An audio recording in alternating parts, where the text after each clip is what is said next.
Chapter 3. I have lived with my family in the city of Porto-Barcino, at the edge of the Great Sea for all my life. Porto-Barcino is the city's official trade name, but most just call it Barcino. Once there were many more ports, before most of them were either flooded or outright destroyed. Now Barcino is one of the main westernmost ports on the Great Sea. Before the worldwide flooding, Barcino was over twice the size it is now. Due to a mass exodus, our population is now down to approximately 50,000 human inhabitants.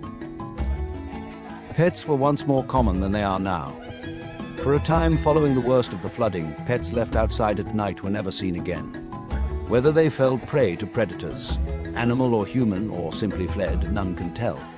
Needless to say, the few pets nowadays are kept close indoors. The new Barcino was split up into 4 quarters between the hills to the west and the new shoreline to the east. The western quarters were designated as residential areas, up against the hills that line the city. The area that makes up the northeast quarter was already occupied mostly by factories. A team of engineers also erected a sea intake plant. It serves the dual purposes of hydroelectricity and desalinization. From what I've learned, most cities on the new edge of the sea were left with insufficient power grids to power their cities. We still have periods of time where electricity is rationed with mandatory blackouts, like most mornings between the 1st and 6th hours, but we count ourselves fortunate. The shoreline and adjacent areas were drastically changed by the flooding.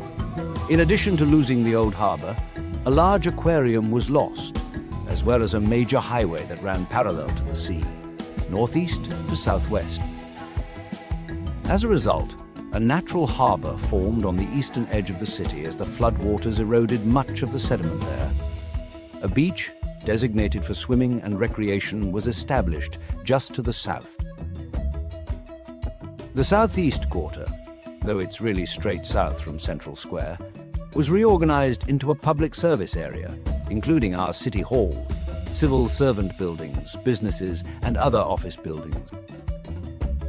Central Square was formed in the middle of the quarters, lined with taverns, restaurants, inns, and other public commerce, many of which already existed.